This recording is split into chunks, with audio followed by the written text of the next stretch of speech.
Okay, good afternoon, everyone. Today is Tuesday, September 17th, 2024. This meeting of the Lake Oswego City Council is now called to order. Ms. Linder, will you please call the roll? Mayor Buck. Here. Councilors Winland. Here. Annenboot. Here. Raff is on Zoom. Corrigan. Here. Afghan. Here. And Burdick. Here. Thank you so much. Now, everyone, will you please stand, remove your hats, and join us in the pledge? I pledge allegiance to the flag of the United States of America and to the republic for which it stands, one nation, under God, indivisible, with liberty and justice for all.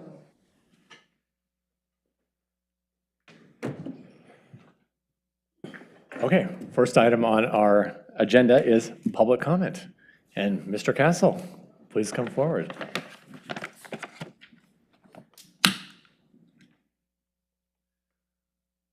Well, first of all, good afternoon. Good afternoon. And Mayor Buck, is the good. Is his microphone on? Maybe just pull it closer to. There you go. Right there? Yes. Good, All okay. right. I can start over again. Fire away. Okay, good. Well, good afternoon. You all should have received invitation to our electric home and vehicle fair coming up a week from Saturday on September 28th at the Methodist Church. I hope you all will come. This is the 7th year we've had this event, and one result has been that Lake Oswego now has more EVs registered per capita than any other city in the state. With EVs becoming even more affordable, we now want to reach people who have yet to make the decision to own one. However, one segment that has been difficult to reach are people living in multifamily housing, people who don't normally have access to home charging. Your earlier discussion regarding public support for EV charging did look at charging in new multifamily housing. That's important, but I would encourage you to expand your discussion to also include EV charging in existing multifamily housing.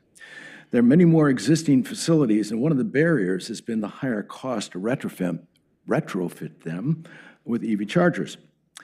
An answer that many communities are pursuing is to install curbside charging next to or near these older facilities. And it's not just cities, it's smaller communities, Ashland and Bend and other places like that.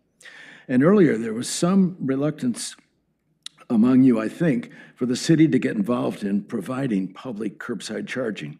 It sounded like it could be costly. However, it doesn't have to be. An approach a growing number of EV charging companies is offering is a fee-for-service model where they are responsible for the whole thing, the installation, the electrical connection, operation, and maintenance of the charger. One company offering this service is VoltPost, a firm that will install, maintain, and operate a level 2 EV charger on light posts for $5,000 to $7,500 per year with a 5-year contract. That's in the area of what we provide for neighborhood grants. The good news is that the city owns many of the light posts, and we need just a few light post chargers as demonstration projects to let multifamily housing residents know that if they buy an EV, there will be convenient charging options available. Lake Oswego is also part of a local consortium of cities that's just been awarded federal funds with a specific focus on multifamily housing EV charging. Combining these funds with affordable fee-for-service model suggests there's something we can do right now to let multifamily housing residents know that they'll have good options to support their EV purchase. So my hope then is that you will expand your EV charging discussion this afternoon to look at what we can now do to support residents in all multifamily housing facilities. Thank you. Thank you, Mr. Castle. We look forward to seeing you on the 28th. Good, thanks. Great to hear from you. Thank you. Is there anyone else here who'd like to provide public comment? Okay. All right. We're going to move on to the consent agenda. We have two items on the consent agenda. Item 5.1 is work order 340, the McVey Pump Station Phase 2 design contract. And item 5.2, which is resolution 24-43. This is appointing Amy Lindgren and Bruce Shepley as pro tem municipal judges. Is there a motion to adopt the consent agenda? Move to approve. Second. Consent. Okay. Motion made by Councilor Mboop and seconded by Councilor Corrigan. All those in favor say aye. Aye. Aye. Any opposed? right, motion passes in there. The motion passes 7-0. Okay, and moving on to item 7.1. This is a public hearing. This is an appeal of a proposed establishment of a zone of benefit for Southwest Pilkington Road sanitary sewer extension. We will start with a review of the hearing procedure by Attorney Osnack. Thank you, Mayor Buck, members of the council. Now is the time set for a public hearing on AP 2403. Though it is styled as an appeal, this is actually a legislative decision, which is a policy decision that is soundly within your discretion. The public hearing process will begin with a presentation by staff. Testimony, if any, will then be received from the public. Individuals will be allowed up to sorry, I wanted to make sure I'm saying the right thing. Yes, 5 minutes per individual. Recognized associations will be allowed up to 10 minutes, and the staff presentation could be up to 15 minutes. People can cede their time, but in no case shall any person's testimony be increased to greater than 10 minutes. If we had the appellants, Mike and Jennifer Kroc, if they are here, they also have up to 5 minutes to present if they wish. And with that, I will turn it over. Okay, thank you, Ms. Osnack. Good afternoon. Good afternoon. Thank you, Council, for having me. My name is Stefan Broadus. I am the Director of Special Projects, and I'm here to present a zone of benefit on Pilkington Road here today. Quick agenda. I'm going to go from very high level down to a very detailed level. So start out with a just quick crash course on our sewer system as a whole. Dive down a little bit in detail and talk about what the zone of benefit program is about, and then into the next level of detail to talk specifically about this zone of benefit. Then we'll go over the appeal real quick, what the alternatives are, and then staff's recommendation. So first up, City of Lake Oswego. We have a fairly comprehensive sanitary sewer system, includes over 190 miles of pipe system. That also includes 12 pump stations where we need to pump them up due to topographic reasons. And then from an administrative standpoint, we have a couple of guiding documents for us. We have a master plan that tells us where and to what extent we need improvements made from a structural standpoint or from a capacity standpoint. We then have a CIP, a capital improvement plan or program, to take and list those identified projects and show them as far as our cost estimates and a timing of them. And then finally, we have a budget that actually funds those said projects to be implemented, all of which is funded by our sewer utility revenue. So looking at the system, from a map standpoint, we've got up here on the screen, we've got the city limits shown in red, and then our sanitary sewer mains shown in the green lines. The area, the blue line represents the urban services boundary. So those are the properties that are to be served by the City of Lake Oswego. And that area shown in light blue in between the blue line and the red line, those are the properties that are within the urban services boundary, but are not within the city limits yet. And so as you can kind of see in that light blue shaded area, very limited sewer infrastructure to serve those properties. And as I mentioned before, we have a master plan that identifies and plans, implements improvements and retrofits of our existing system, but an overwhelming majority of the expansion of our system is funded by way of development. So going down into the zone of benefit program that we have here at the city, it's defined very specifically by Lake Oswego Code. That's Chapter 40.04. What it does is it allows for a party that funds a public improvement to be reimbursed a proportionate share from the other properties that benefit from it. So specifically for sewer, a lot of times you would have a property that extends a public sewer line, and then the properties that could then later connect to that extension that was constructed, they would be able, the original developer would be able to recover a portion of their investment. And as I write here, these zone of benefits are completely optional for the developer. They do not have to form one. They can. And then the connection of them by the properties that benefit from the zone of benefit do not have to make a connection immediately. So they would have to make a connection as far as a sewer connection goes. They would have to make that connection when they received a triggering event. So that could be a failure in their septic system. It could be a partition of their parcel. When they have one of these triggering events, they would be required to connect at that time. And then our life of these zone of benefits is defined as 25 years. So if a developer formed a zone of benefit today, and let's say there was 2 connecting properties, one connected 5 years from now, they would pay that connection fee as calculated today, plus a defined interest over the 5 years.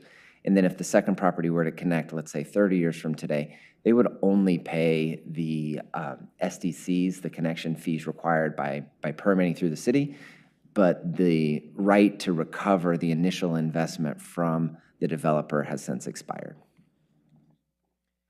So diving into this specific zone of benefit, the applicant in this case is 19175 Pilkington Road. And they submitted costs as defined in the Lake Oswego Code to prove what was eligible expenses for the construction of this sewer main extension, and it was approximately $200,000. So there are 4 potential latecomers, they're known as, properties that can then connect to the sewer that was built by the applicant. And those are 19201 and 19235, Clackamas County. Those 2 properties are in unincorporated Clackamas County and would be required to annex upon their eventual connection to the sewer system. 19150 and 19200 are also in this zone of benefit boundary, but they are in the city of River Grove and would not be required to annex upon connection. And it would not be required to annex to the city of Lake Oswego as a part of their eventual connection. So the city compiled a staff report as defined by the code and sent that out. That then gives the properties that are included within the zone of benefit boundary an opportunity to appeal. And we did receive 1 appeal, which was received on time as defined. And the objection was described in their appeal, and I've paraphrased that to a certain extent here. They objected to the creation of it. They did not appreciate the requirement to annex into the city of Lake Oswego, and they argued that the program simply enriched the developer. And so at this point, the city staff sees 3 possible alternatives, and quite simply put, they're either alternative 1, just deny the formation of this proposed zone of benefit altogether. Alternative 2, remove the appellant from the zone of benefit, but pursue the remainder of the zone of benefit. Or 3, uphold the proposed zone of benefit as proposed. Staff recommends alternative 3. Quite simply, this is most consistent with code as written. Alternative 1, to eliminate the zone of benefit altogether. There's no real code reason that would support that staff saw. And then alternative 2, to remove the appellant from the proposed zone of benefit. There's not only no real code language to support doing so, it would also increase the proportionate share of the remainder of the remaining properties in that zone of benefit. So for those reasons, staff does not support either of those 2 and recommends alternative 3, which is to move forward with this formation of the zone of benefit as proposed. So with that, we'll take any questions that you may have. Anyone have any questions? I have a question. Councilor Brew. Yeah, my question is, I'm kind of confused on the River Grove side. are they gonna participate in the payment, or I know you're not gonna annex them, but in the payment, are they? Right, so under the recommendation, and if that were pursued to form the zone of benefit as proposed, those two properties that are within the zone of benefit boundary that are in the city of River Grove would remain in the city of River Grove. At the time of connection to the city of Lake Oswego sewer, they would pay the connection fee as defined in the zone of benefit. They would also pay any appropriate SDCs or connection charges, permit charges, but they would remain in the city of River Grove, and they would pay a utility bill, a sewer bill, to the city of Lake Oswego. Thank you, yeah, it was. Thank you, Counselor. Counselor Wendland. So how, if the appellant, if they don't want to be in the zone of benefit, they choose not to hook up to the sewer, is that correct? They would remain on septic? So none of the properties are required to connect to sewer immediately until a triggering event occurs. So that can be their septic system fails, or they go to partition their lot, or some other triggering event. But they, under the zone of benefit, they're not required to connect immediately. But they're required to pay for connection? Not immediately. They're required to pay for it at the time of connection. Okay.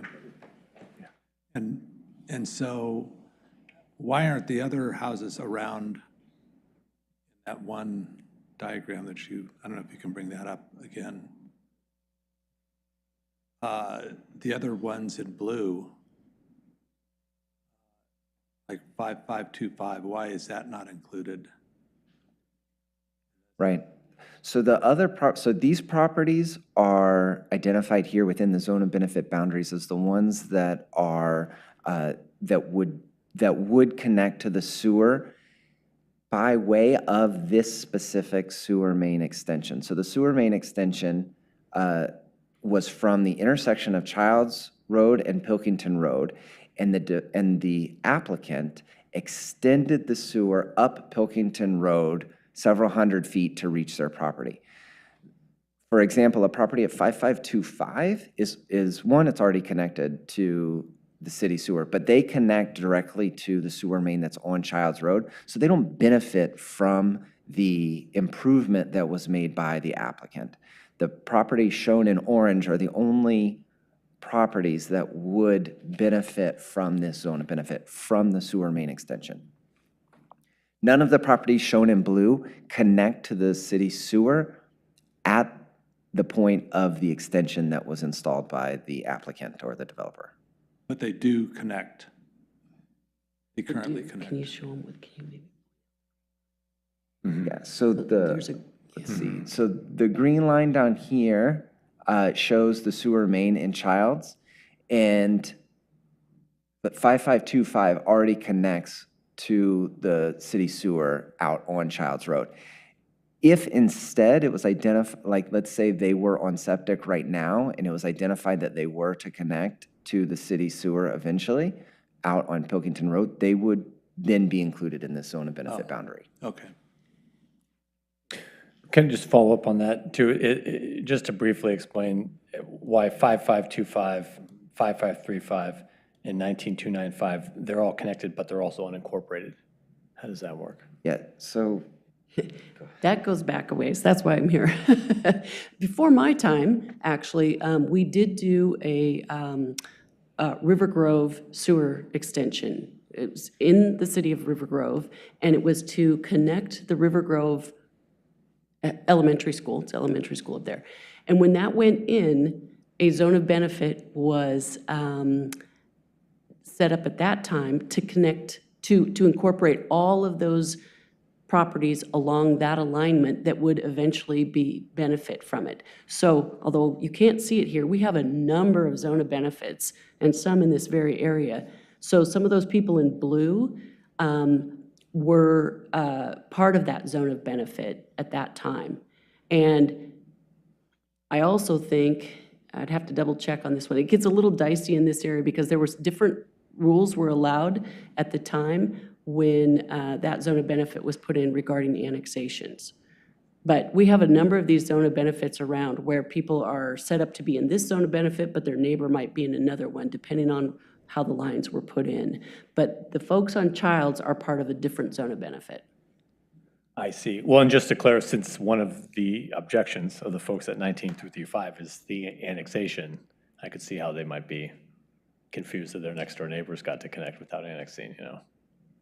But you're saying it was different rules at that time. Because no one can connect now without, they have to annex. I mean, Yeah, I'm not sure that this map shows, the blue was county? well, I'm That's looking- right. I'm looking at the LO map, and Are you looking at LO maps they're online? Yeah. definitely county. All three of them, but not, well, it's not on this map that's showing, but. I'd have to go back and look at the history on those to get the exact, I mean, that's like 20 years ago now. Okay. So I'd have to. Different agreement with the Could have county. been, yeah, I need to go back and look. But since I've been here 15 years, all of our zone of benefits, it's always been the same thing as far as you don't have to annex until the time you are required to connect. Right. Yeah.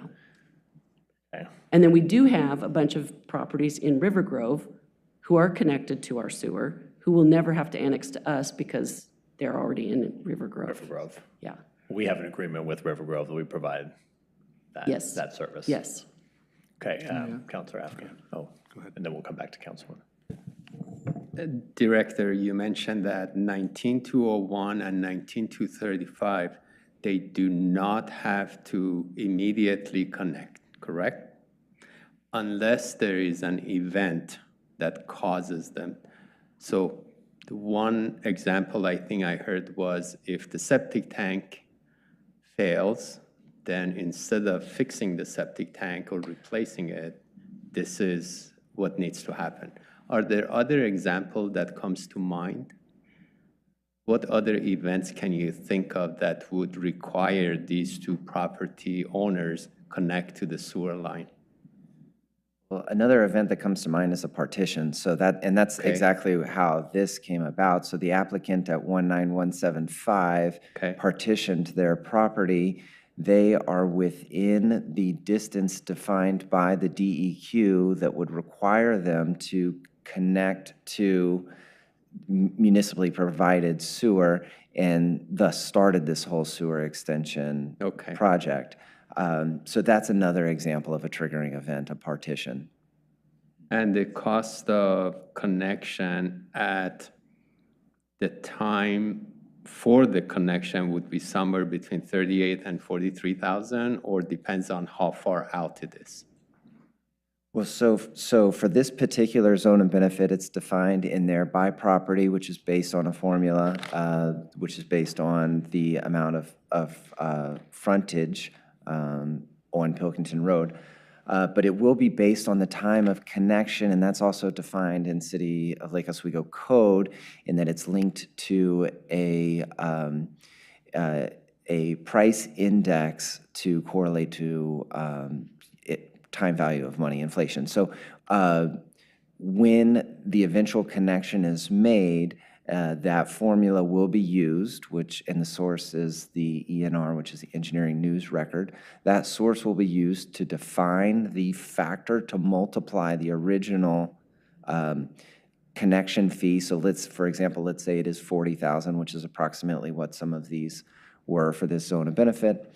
And they go to connect 5 years from now, there may be a factor of maybe 1.15 applied to that, which would be multiplied by the 40,000 to yield what their actual fee is at that time. Okay, thank you. Thanks, Counselor Afghan. Councilwoman, did you have? And so they still have to pay the cost of connecting to the sewer as well. Correct, so it's important to note the reimbursement or the cost recovery is a cost recovery model for the cost of the sewer main itself, just the main pipeline. And I should mention that the city acts as an intermediary to provide that cost recovery back to the applicant. So this is the 40,000 plus or minus amount of the zone of benefit connection fee is not a fee to the city. It is we help organize the zone of benefit and monitor it and manage that program. And then when that connection fee, let's say it's $45,000, when that fee is paid, we receive the check and then distribute the money to the original applicant. As a way of recovering the cost of the sewer main itself in the road. Then you have the city permitting fees, which are the connection fee and those things. It's not, the city's permitting fee is not a way to recover the cost of the public infrastructure in the middle of the road. Right, I get that. It goes back to the original developer. Right. And so what is your argument to say that the cost of the sewer was not covered in the housing that the developer put in? My argument would not be in support or opposition to that. My argument would be that what they have submitted is completely consistent with Lake Oswego code. And is our code consistent with other cities and jurisdictions around Oregon, or are we special? I have only worked 2 other jurisdictions in Oregon, and they did not have a zone of benefit. So this is unusual? I think it's fair to say that Lake Oswego, at least for Oregon, is somewhat unique in this regard in creating and establishing zones of benefit, though other cities have different methods for covering them. Different, but a similar. It's really that the developer is upfronting the cost of what otherwise would be the city's investment. Right. And so you're allowing them to recover a portion of it. And it's more challenging in communities like this one where you already are built out and you have a large volume of folks.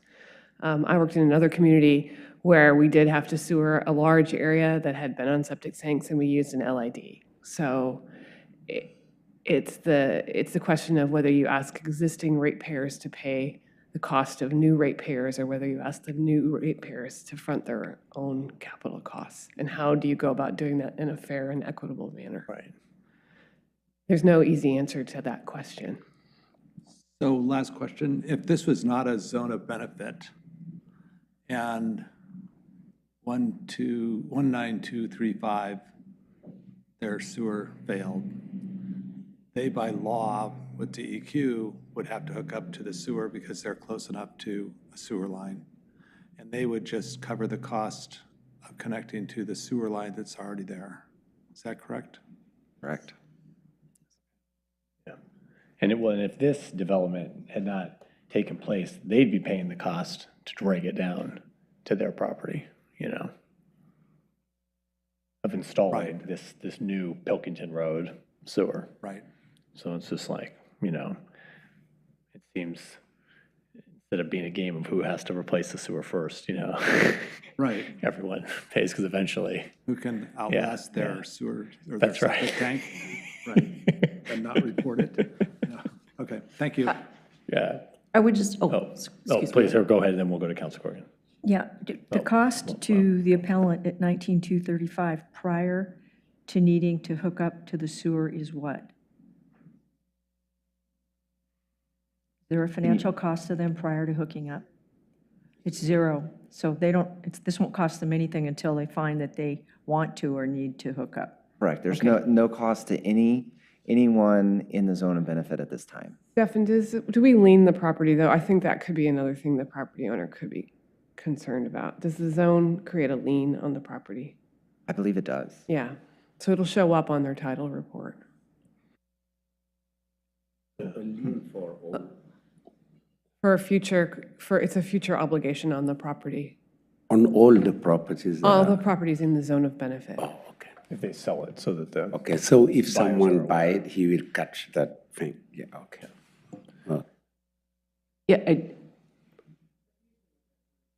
Yeah, it's not gonna, but they won't, it won't be taken off the sale of their property. No. It'll be a future cost for that property, so it's kind of like having an easement on there, by the way, this is there, so it is on their title. And the way that we allocate the cost is always based on the linear frontage. It doesn't matter the depth of the property or how many homes they can build on the property, it's just linear frontage. I would say from my experience, and again, we have about 25 of these in the city, the majority have been on linear, and it depends on the situation of what's happening with the development. So sometimes there has been based off of lots when it's a more simplistic situation. And we knew what the development proposal was and how the alignment was going to occur. It depends, but I'd say 95% of them have been based off of linear frontage. Okay, it's a common method. Yeah, very common. Councilor Afghan. As is, and I would also say if we did local improvement districts, which is a more common formula for reimbursement when it's city initiated, those are more commonly done by linear foot too in other agencies. Okay. Yeah, that's the most common approach. Mayor Buck asked the question that triggered the question in my head. So 19235 and 19201, right now, they don't have to connect, they don't have to pay anything, but if and when their septic system fails, because there is a sewer line available there, they have to connect to the sewer line. How about 19200 and 19150? Are they also under the same requirements? They will be required to connect just the same, and that's a DEQ regulation, not a Lake Oswego regulation. Understood, but if their septic system fails, they still have to connect to the sewer line. Correct. Thank you. Okay. We don't get to talk about zone of benefits hardly ever, so we're getting a little primer on the whole thing. I appreciate it. I think it was 2013. 13, yeah. Was the last time we had an appeal. And we've had several zone of benefits since then, Yes. and before that as well. Yeah. Well, and the appellant, they are not here. No, appellant not, okay. Is there anyone here who would like to testify? You know, open the public hearing. Is there anyone here who would like to testify? Would you like to testify? Okay, that's fine. Come on forward here and come on up.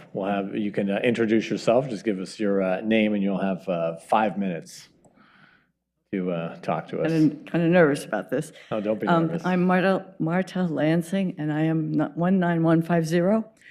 So I am rather deeply affected by this one. I just had some questions. I don't know that I want to do a whole legal objection because I don't wish to draw this thing out.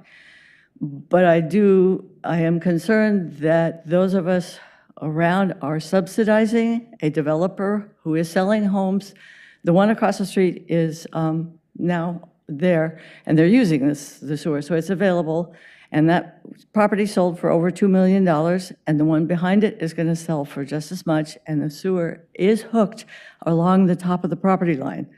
So my concern is that we are essentially subsidizing a very wealthy developer at the cost of the rest of us. And I'd also had just an oddball question on, does that mean that if the 2 flag lots that are behind me, which as you see is a driveway right above it, that they could, I mean, they're close enough, they wouldn't be that hard, would they only have to pay for 10 feet apiece? Because they only have 10 feet of frontage on Pilkington? It just seems to me that the footage thing is rather inequitable to how the costs are being set up for everybody. And I mean, I'm willing to pay my fair share. I mean, don't get me wrong. I understand that, but it's going to be a rather expensive proposition for me. And I'm kind of concerned about that. And I'm just curious, because when you said the other ones out there were already in other zone of benefits, are all of zones of benefit, zone of benefits, whatever, were those determined by frontage feet, or were they determined by the number of properties?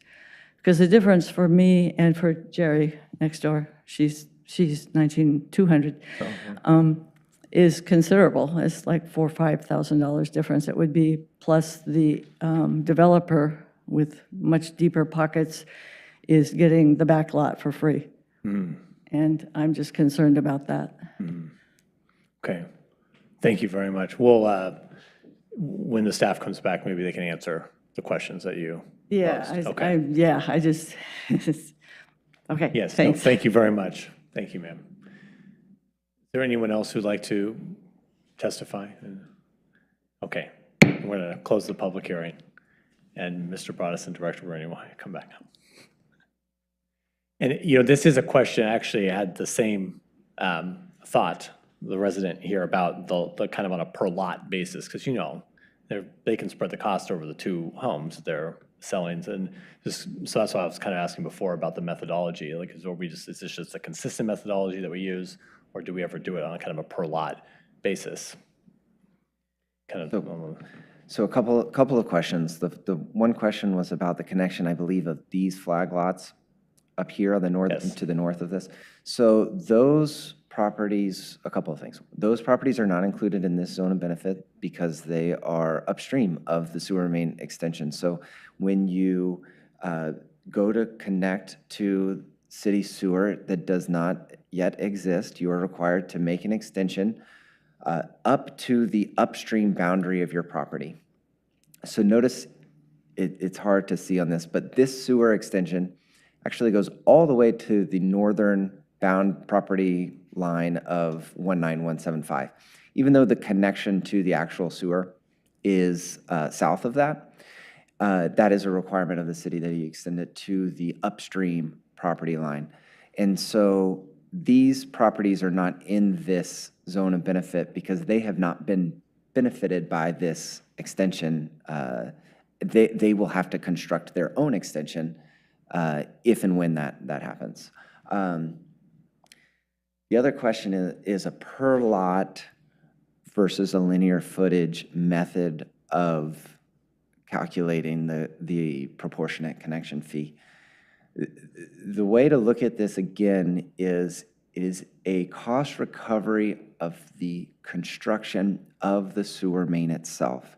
It is not a connection fee to use sewer service. So if you were to have a lot that had 500 linear feet of frontage to the road, and you were to annex into the city to get service, you would have to, and you did not yet have, there was not an existing sewer to connect to, you would have to extend that sewer 500 feet, which is very expensive. Versus, for example, maybe one of those flag lots that has the frontage of like 10 feet, if you were to connect to a sewer that was that terminated just at the downstream end of your property, you'd only have to build 10 feet of sewer main, which is relatively much less costly. And so creating a formula in which the proportionate share is related to the property frontage is a much more mathematically appropriate way of dividing up what that share would be of the construction of the sewer main. If this was a fee to use the service, one home service is the same as the next home service, which is the same as the next home service. It would make much more sense to just say, okay, there's 1, 2, 3, 4, 5, 6 properties in this zone of benefit, divide the cost by 6, and that's the proportionate share. But that's not what we're doing here. We're not making a fee to use city sewer. The formula, the cost recovery model that we're making is trying to find a proportionate way to divide the cost of the construction of the sewer main, which linear foot is the most appropriate way to do that. And I guess, you know, whoever, like the applicant identified here, you know, they are fronting basically this cost, you know, and it would be, I would imagine that resident here, ma'am, that you would be horrified if you had to front the whole cost. If you were the one if your septic died first and you had to drag this line all the way from Childs up, you know, to the northern boundary of your property there, that would be, you know, and then wait potentially 2.5 decades to get paid back. I mean, that's not great. you know? So I can see how typically these things do tend to get extended with a development project. And I guess if we want to try to look at the bright side of things, I mean, yes, they build the home, sell the home for a good amount of money, but they've also fronted several $100,000, you know, worth of improvements that they probably have to wait a while to get paid back for, so, I don't know. Because I see the other side too, because the other lots can't be divided.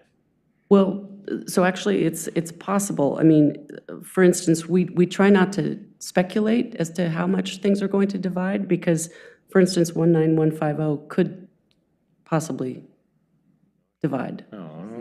They're in River Grove. 1,000 square foot minimum lot size. Oh, well, So again, based off of connections, though, I mean, for example, we don't try to anticipate what other properties are going to do because of the fact that we don't have control over that.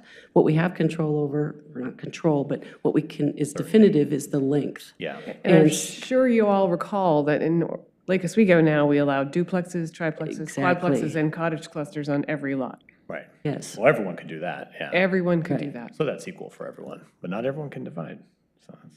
True, but if this were a cottage cluster, they could put, 8 or 10 there, and would we then divide it up by 10 connections? So it becomes more complex to anticipate what the future would be, but what's not complex is that it's a definitive, what is it, 300 feet or something like that they put in. It's not perfect. That's right, yeah. I will say that. It's not perfect, but we have been consistently applying this for many, many years. And it is, and again, it is similar to how LIDs are done, local improvement districts, LIDs. Okay. Any further questions? Yeah. And LIDs are prescribed by the state, right? It's the methodology, so if we're similar, I guess we're unique, that's great, but we must have come up with it somehow, and if it's off of a LID, then if we're using the same methodology of an LID in calculating. I think what has happened, though, you will recall the gentleman who came to talk to you a few years ago who had to extend the sewer line, I think, 300 feet down his street because his septic system had failed and he had to front all of that cost. I have a feeling this was created not for developers, but for the fact that we do have a lot of our area inside the urban services area territory where people are on septics, but the state requires them to connect to sewer, and asking them to upfront that capital cost is a huge burden for those folks. Yeah. I mean, I'm sure my heart went out to him in terms of that cost. So I totally understand the neighbors here reacting to the fact that this is part of a development as opposed to just a connecting. But I think that's why you created this, the council in the past created this program in the first place. Right. I just want to be consistent and fair. Yeah. That's all that. Yeah, that's right. I think we all do, that's for sure. Okay, final question from council. I wanted to matter, like, if the person, the applicants didn't do this, the folks on 1915, they won't pay anything. They would stay the way they are. Yeah, the fees will only happen for them if they need to connect to sewer for some reason. Unfortunately, none of us can predict when someone else's septic system will fail. Yeah. And 25 years is a long time. So I totally understand why folks would be concerned about the potential cost. It's a lot of money. And another thing, like, the pay, like, it's not that necessarily they will pay. How about when the 25 years is gone? Then they will have to pay. Then they will only have to pay their connection fees, and they won't have to pay the developer back. The zone of benefit will expire in 25 years. Okay, so as much as, I mean, it's tough, but it's the code. Yes, okay, would someone like to make a motion? Yes. So I move to uphold the formation of a zone of benefits as originally proposed in the staff report, revised on August 6, 2024, and to set the official formation date as of September 17, 2024, as directed in section 4T04050 of City Code. Is there a second? I second. All right, motion is made by Councilor Boop and seconded by Councilor Afghan. Any further discussion? All right, all those in favor say aye. Aye. Okay, any opposed? All right, motion passes 7-0. Thank you very much. Thank you. Thank you, ma'am. Yeah, thank you. So, Okay. Item 8.1, which is Resolution 24-29 and Ordinance 2931. We pulled those from the agenda and are going to consider them at our next council meeting on Tuesday, October 1st, which starts at 5:30 p.m. Okay, so now we're going to move into our study sessions. First study session is on the EV. Am I missing something? Charging. Did I miss something here? EV charging, right? Okay. I'm sorry. Oh, okay. I wasn't sure. Well, that's how I said thanks, Director. That's why in between. That's why. You can stay for the EV She has charging. new responsibilities. Why not, you know? yeah, Go, Erica, go. We have Amanda Watson, the Sustainability Program Manager, presenting on this update. We had a report on this, you'll recall, not that long ago, and now Ms. Watson's here with an update. Thank you. Yep. Good afternoon, Mayor and councilors. My name is Amanda Watson. I'm the city's Sustainability Program Manager, and I'm here to provide an update on the EV charging strategy. As a reminder, this project aims to expand access to electric vehicle charging in Lake Oswego to support our transportation emissions reduction goals, making it more possible for more folks in Lake Oswego to benefit from electric vehicles. In particular, the strategy aims to define the role of the city in this work and focuses on strategies to provide EV charging access to residents of multifamily buildings, renters, and lower income residents who are less likely to have access to affordable and convenient charging options at home. So in June, I reviewed a draft set of strategies with you all, and you asked me to come back with more information on 2 of those strategies in particular, which were potential regulatory approaches. Those were the option to adopt EV-ready codes that require new developments to provide for more parking spaces with the make-ready infrastructure to install EV charging stations than the minimum 40% that is required by new state codes. So essentially, I'm raising that minimum threshold. The second potential regulatory strategy was to require developers to provide for EV charging in the right-of-way when a housing project does not provide any parking. So you were particularly interested in understanding what that economic impact on development might be for these strategies. So I did some research into this and in particular looked at the city of Portland because they just adopted new zoning codes earlier this year that did raise that minimum threshold for EV-ready parking spaces at new multifamily and mixed-use developments. Rather than the 40% minimum required by the state, the city of Portland requires 50% of parking spaces for larger lots to be ready for level 2 EV charging and 100% of spots at smaller lots, 6 or few parking spots.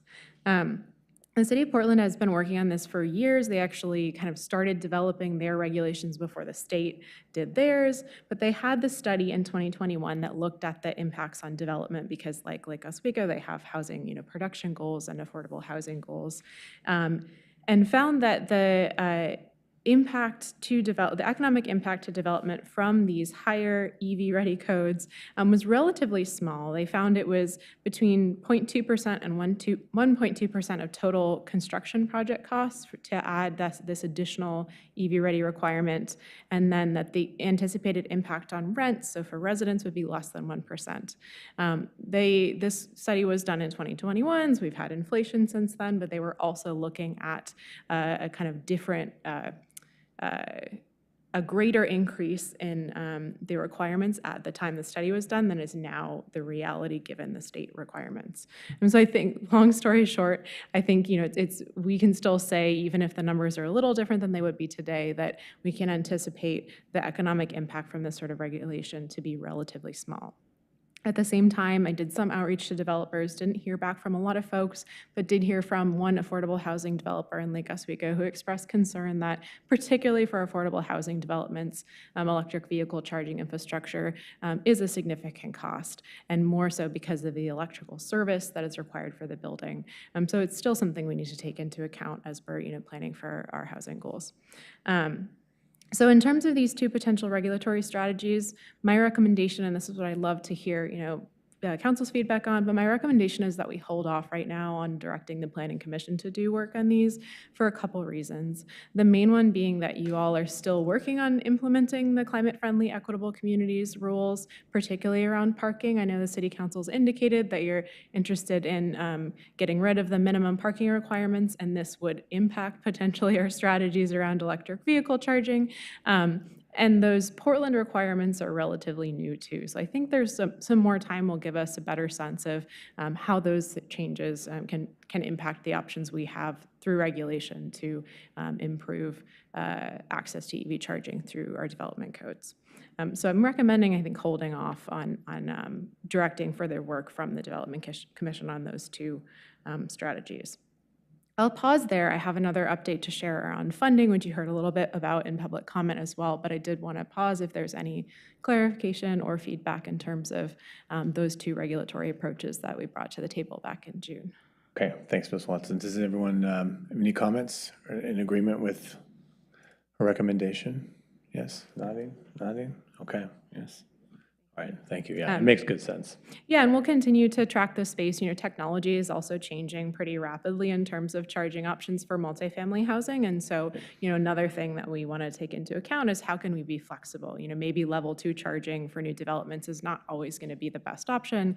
And so what can we do to encourage the right technological fit for each building? Things are changing so quickly. Yep, exactly. And it's a good thing, right? We're seeing companies actually innovating a lot in particularly looking at multifamily housing, which is this gap that we're focused on too. So the good news, the good part of my update here is that as you heard earlier in the public comment, the City of Lake Oswego was part of a cohort of cities led by the City of Tualatin and the nonprofit partner Fourth that applied for and won a federal charging and fueling infrastructure grant, $15 million that will go towards publicly accessible EV charging infrastructure in our region, so across LO and 16 other cities. This funding is going to be going towards installing EV charging stations that primarily serve middle and lower income residents and at two types of locations, one being affordable multifamily housing and the other being public facilities that serve those priority populations. So this is exciting because it really aligns with the goals of what we're trying to do with the EV charging strategy is how can we support efforts that fill that gap in charging infrastructure, right, for folks in multifamily housing, for lower and middle income folks that don't always have options to charge at home. There's a lot more detail to come on this grant in terms of what's the timeline for installation, what's the exact process by which we will select the sites and where the charging stations will go. But besides those priority areas, a few things we know based on our application was that we're expecting a minimum of 25 charging ports. So a charging port is, often you have 2 ports per station. You might have 2 different cords, right, that can serve 2 vehicles. So minimum of 25 charging points, so say, 12-ish stations per city. And each location will have a few different charging stations. So a rough estimate is that we can expect between 4 to 6 charging sites in Lake Oswego minimum, but we'll have a lot more that's my rough back of the envelope estimate for you now, but a lot more to come. But again, it's good because it's public, or it's federal funding that can support our goals. We will have a say in kind of where where the charging stations in Lake Oswego go. There'll be community engagement, and one of the first parts of implementation of this grant is that Fourth will be working on selecting a company that will install, maintain, and operate the charging stations. So the city will not have to be really doing anything besides saying, here are the sites, and if it's on a public property, providing that site itself. So we don't have to be involved in the actual maintenance of this infrastructure either. So yeah, that's, in terms of next steps for this project, we'll be working with this coalition to engage in, figuring out exactly how this funding is going to benefit our community, and where selecting those priority locations for sites. Similarly, I'll be working with other folks across the city, different departments, to develop criteria for priority locations at city facilities for EV charging stations. So looking, we already have charging stations at some city facilities, but where are other locations where we could consider installing charging either through this grant funding or otherwise, that would serve, again, those priority populations that don't have access to charging today. I'm also continuing to engage with PGE to understand, are there any opportunities for us to partner with them on public charging infrastructure too? Yeah, so that's kind of where we are with the project today. Good news, but we're early in the stage of that, so I'll keep you informed as we have more information around the charging infrastructure grant and kind of how that rolls out. Great. Yeah, thank you for the great news, and thank you for your work collaborating with the other cities on that application. Thanks to Mayor Bubenik and the city of Tualatin for their work leading that effort. It'd be nice too working with the other cities and these locations, some collaboration there, Yeah, ideas absolutely. on kind of how best to meet the goals of this program. And it's good to see the federal funding too coming to the local communities. In addition, most of the federal funding around charging seems to be around the superchargers on the interstate, which makes good sense. It's nice to have some of this local investment because there's really has been no money, except for little things here and there. Yeah, it'll be great to be able to take that regional look, like you said, because how are we connecting, between cities, and not everyone just works and, drives around in their own community, so we can take a broader look at how the infrastructure is distributed. Yeah. Right. Okay. Questions, comments? No. Okay. Ms. Watson, thank you very much for the update. Really appreciate good work. Thank you. Okay. Next, we're going to talk about the PGE franchise fee rate. We have a director, two directors. Our favorite topic. Oh, and is Ms. Diamond coming? No. That's good.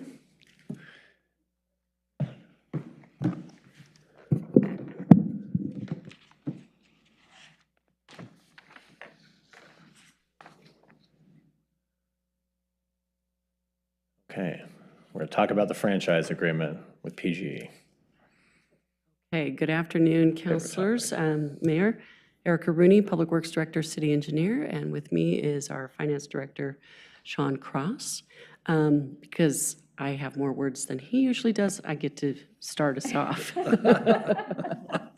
I would also like to, though, acknowledge in the audience is Nell Diamond, who has been working on this franchise agreement for quite some time. So a lot of the kudos go to her for getting us to where we are today, which is in front of you to talk about this.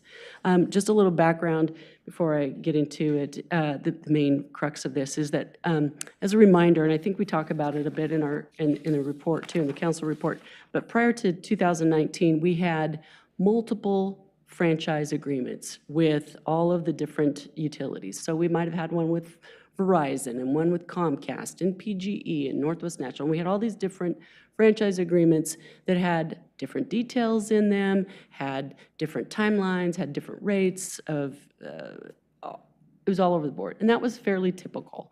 But then a lot of work was done in the 2018 timeframe, and in 19 culminating in the development of what's called Chapter 51 now, the utility franchises in public right-of-way. That's the title of Chapter 51. And that is specifically for what I call private utilities, all of those things, telecom, cable, Northwest electricity, gas, anything that isn't ours to manage. So again, public facilities are water, wastewater, stormwater, and of course the streets and the signals and streetlights, things like that.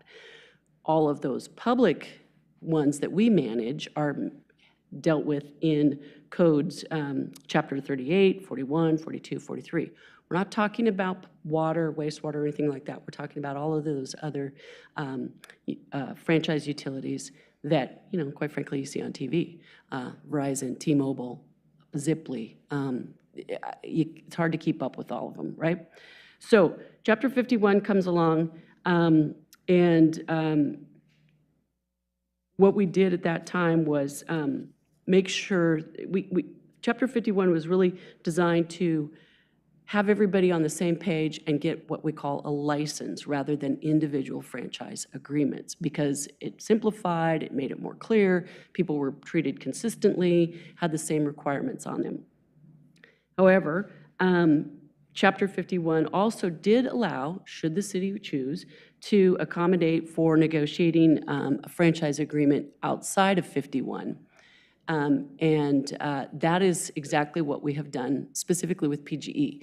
PGE is definitely our biggest private utility in the right-of-way, and they have a lot of special requirements and special needs regarding how they operate physically, how we give them a permit, how they work with us, and with other cities, quite honestly. So there was an interest that when their franchise agreement ended, which was 2023, that we develop a new franchise agreement with them. And we modeled it a lot after the same requirements that are in Chapter 51, but we had to come up with a separate document, and that's okay. They're the only ones that we have a separate franchise agreement with. And so we were doing the negotiations with them, got all of the day-to-day details worked out, if you will, which is like how often, you know, how do they get permits from us? What do they have to do? How do they repair trenches? What are their working hours? All of those things. We're good from a day-to-day staff level operating standpoint. But where the last little piece of negotiation really revolves around the fee that would be charged. And I'll get to that here in a minute. But per the Oregon administrative rules, we're allowed to charge a 3.5% gross revenue for electric companies. It's in OAR 86022-0040 if you want to read that for fun.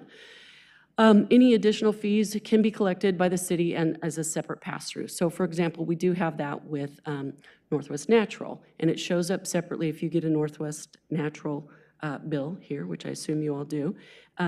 It will have a separate line item on there that says it is a city fee or city tax. So again, where we are right now is the PGE franchise is, that agreement's ready to go, and we want to come back to you in October, not in October, that's next 2 weeks, in 2 weeks to finalize that agreement. But what's in front of us today is really the issue about this extra fee. So the question, as mentioned in the council report, is really, should the city impose, stay with the 3.5% that's already there, or do the 5% effective rate on the gross revenue, which would be what we do with other public or private utilities. And it's also the same thing that the majority of other cities in the metropolitan area are doing. We mentioned this in the report. West Linn, Milwaukee, Oregon City, Tigard, Beaverton all have a 5% gross revenue charge on them. And they oftentimes, correct me if I'm wrong, they separate that out as a separate line item on your utility bill, right? So it's not uncommon what we're asking to do. This was just the last little bit of information, and I'm going to turn it over to Director Cross to talk about the implications of us staying as either a 3.5 or a 5% effective rate.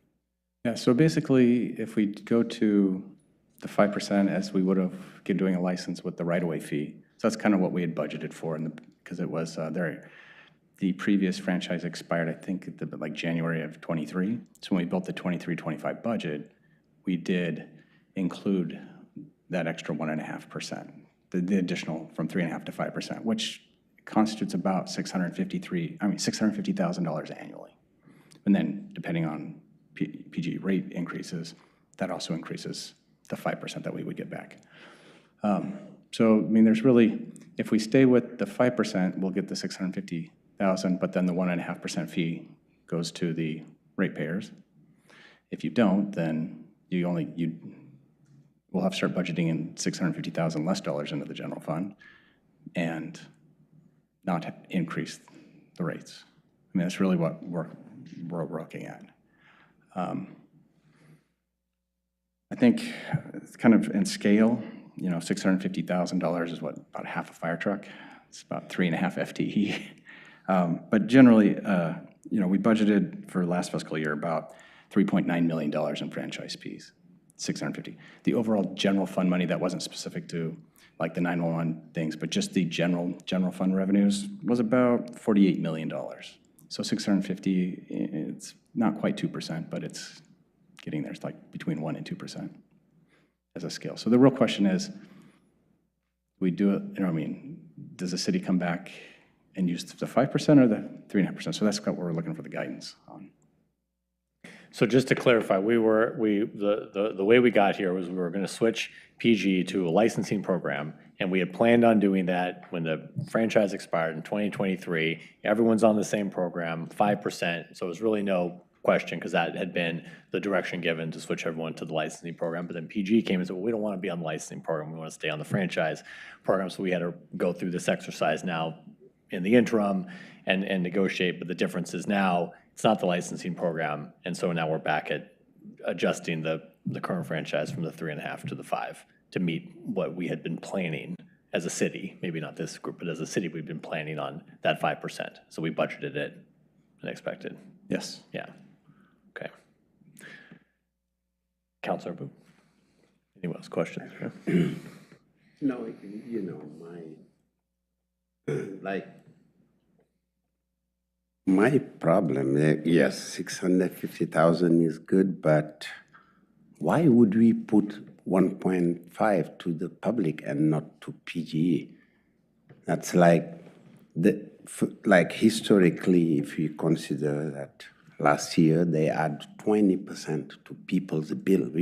Everybody in Lake Oswego and around where there is PGE, we are feeling the heat, like literally. As your heat is higher, you feel the heat of paying more PGE and they continue. I agree, licensing and all this, but is there a way that we can tell them, hey, on your gross revenue, that's where we take the 1.5, not from, we won't accept that you pass it on to the public, because if they do, it's 18.5%. You know, and I can take this question. Thank you. Yeah, no, I agree that I know where we are getting that. If we want, we don't do it. But the thing is, I want us to do it, but against PGE, because they add 17% to everybody's bill in Lake Oswego. Why we don't tell them, if you want to continue to work with us, this is what we're doing? Or is there not another alternative to PGE, like there is another electric company around that Lake Oswego can use, or we can, because I really don't think that we should do, go ahead. Yeah, thank you, President Mahboob. I think I'm hearing two things. One, a general concern about the amount of rate increases that PGE has asked for. And then a second concern around, I would like to impose this 1.5% as recommended by staff, but I'm wondering if there is a legal way to have PGE be responsible for the 1.5%. So I'll take your second question first. The answer is unfortunately quite straightforward. There is both federal and state law that prohibits the city from imposing via a franchise agreement anything more than 3.5%. So that's what we've done. And then state law also says if a city wishes to impose more than 3.5%, they must do it via a privilege tax. And the tax, by its very nature, cannot be imposed on PGE itself. It must be separately billed and charged to the customer. So there's not a legal mechanism to have PGE pay for the 1.5% tax. To your second question, or your first question, which is a general concern that I think I've heard from many of you, which is a concern about the overall rate increase. And that is something that I think it's fair for you all to consider. And as you point out, the negotiations at the state between the public board that regulates them about their rates, those conversations are ongoing. So the final rate increase, I don't think has been decided. And so, you have an ability, I think, to have input and lobby as to the overall rate increase that PGE is asking for in order to, they claim, to reimburse significant expenses. But in terms of your local ability and what laws you may pass, you are limited. As to the overall rate increase, I think there is still an opportunity for localities to make the point that you're making now, which is that the costs recovery that PGE is seeking should not solely be borne by customers. Oh, No, yeah, it's very clear, but should we do it then? So if we are doing it, it's us. That's why we're here. Yeah. That's why we're here. And the real issue is your general fund capacity. And don't forget, the general fund is what pays for police and fire and parks and library and planning. And so it's really about, we had planned on having this additional financial capacity. And as we go into the next budget cycle, the finance director and I need to know, do we want to plan on that higher financial capacity, or do we want to plan at a lower amount? So it's really a policy matter for all y'all about whether or not you want to collect this revenue to support the general fund activities. Right. Well, and to put in perspective, do we know about so we're talking 1.5%, what is about the average electric bill, for a resident? So we know what So we're I talking checked about. that, and it's about $160 a month, but that's the average. I always like to remind everyone that means that 49.99% of people pay more. So $160 a month, that would be $2.40. $2.40 a month.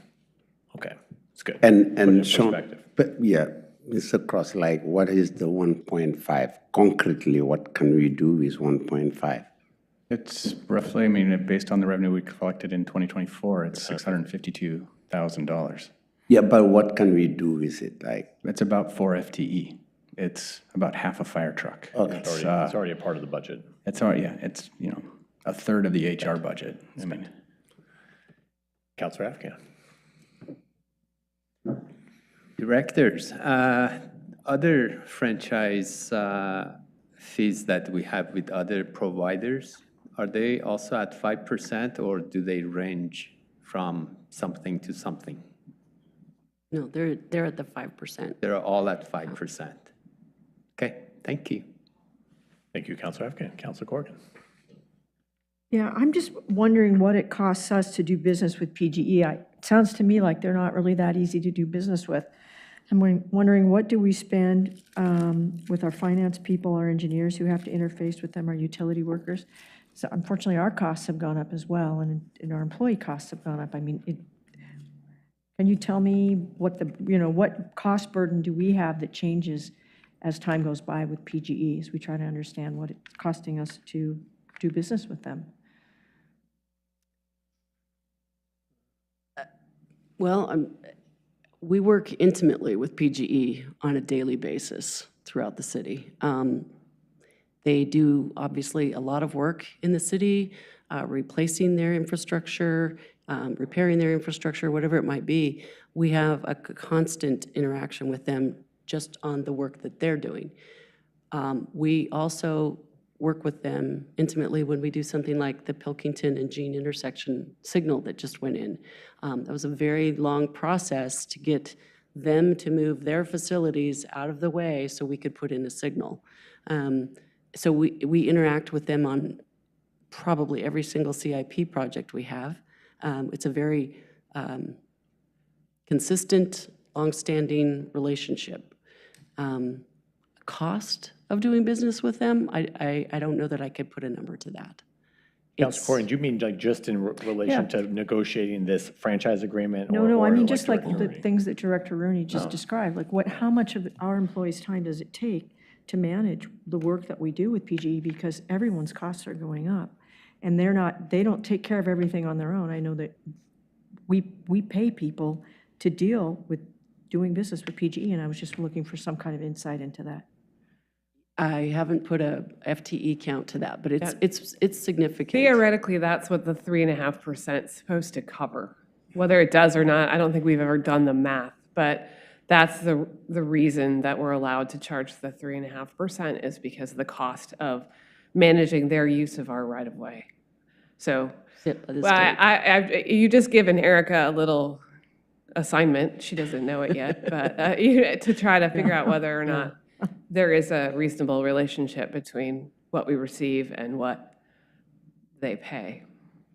And that's the difference between the franchise fee, which is really to pay for their essential use of the right-of-way, and the privilege tax, which is the additional 1.5%. Good question. Yeah, thank you very much. Yeah. Councilor Winlet. So, I mean, essentially, we're just asking the question if we want to have the citizens of Lake Oswego pay another 1.5%, because, I mean, it's just, that's the bottom line. I mean, it's, you can look at all the overhead and everything else.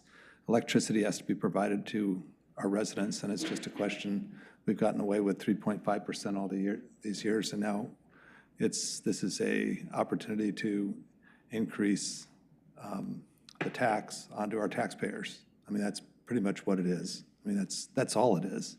I guess it bothers me that we're in a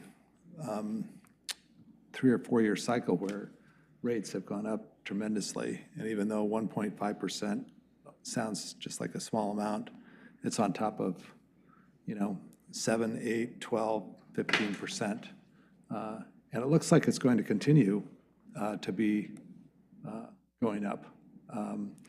With all the infrastructure that they need to replace and all the regulations that we have made as policymakers, the cost of electricity continues to be increasing at more than inflation, more than I mean, it's just continued to go up.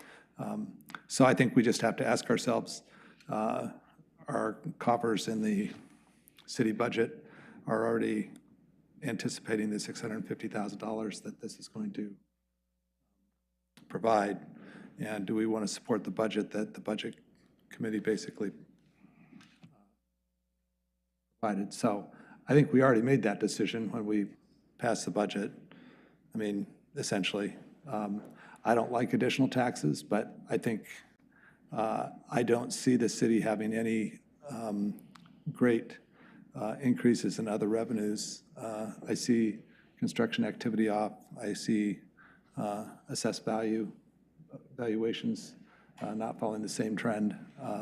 And so, unfortunately, I don't think, especially with the settlement of our labor unions, which I thought were all very fair contracts for both us and our unions, it's just a cost of doing business, and this is really our only chance. And I am not a increase your tax type person, as you know, but I do think that it's a necessary part of the cog that makes this city so wonderful. So, and I think everyone's just going to have to say, maybe use less electricity to make up your 1.5%. Well, that's right. Well, and, we've provided, foregone some tax revenues too, to provide other things that are really important to the community, like the housing incentives that we've, provided were through property tax abatements, and even we'll hear through the, the demolition fee, which has, been reduced because we've been incentivizing deconstruction, all really good things, but it all costs money. We still need to operate programs, those things, so. I don't know. Okay. It is what it is. Would someone like to make a motion? Who wants to be the unfortunate one to direct staff to return? Mayor. Yes. Councilor Rapp has some Oh, yes, comments. Councilor Rapp, please. Thanks, Mayor. Just be a little bit more explicit than what Councilor Wendland was saying, and I tend to be more direct than most. But I think what the big picture is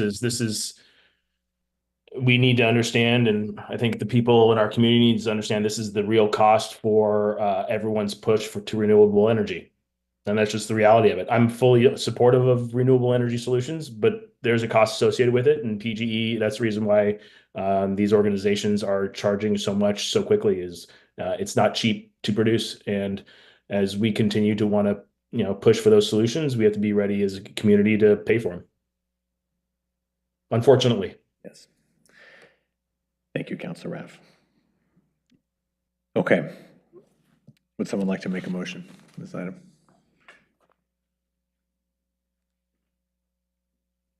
Councilor Afghan is just chomping at the bit over there. Move to direct staff to return to council for consideration of a resolution adopting a PGE franchise agreement and an ordinance imposing 1.5% tax on PGE gross revenue. Thank you. Is there a second? Second. Thank you, Councilor Corrigan. Okay, motion made by Councilor Afghan, seconded by Councilor Corrigan. All those in favor say aye. Aye. Any opposed? See, Councilor Raff raises his hand, yes. Okay, that motion passes 7-0. Director Cross, Director Rooney, thank you very much for the good work, and we'll see you back the next meeting. Yes, 2 weeks. Right. How's So everyone? that was during a study session. Study session, yeah. They're going to come back with the ordinance. You have to adopt the increase by ordinance, but we didn't want to bring you an ordinance without having had a chance to talk about it first. Okay, So you haven't approved it yet. Right. okay, There's nothing better than raising Having the to vote on a taxes, doing it tax twice. So, right. just Make us wonderful. look, yeah, get reported twice in the review. How's everyone doing? Yippee. Do we want to, can everyone continue on to the next? Yeah, okay. Okay, so next item, 9.3, is an update on the residential demolition and nonconforming development updates we've made. And we have Thank you, Director Mayor. Numonolu joining us.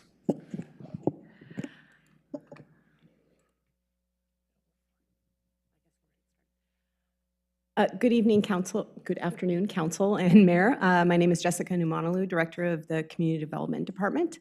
And the study session, your last one of the evening here, is an update on the demolition and nonconforming development amendments that the Council made over 3 ordinances between May of 2022 and February of 2023.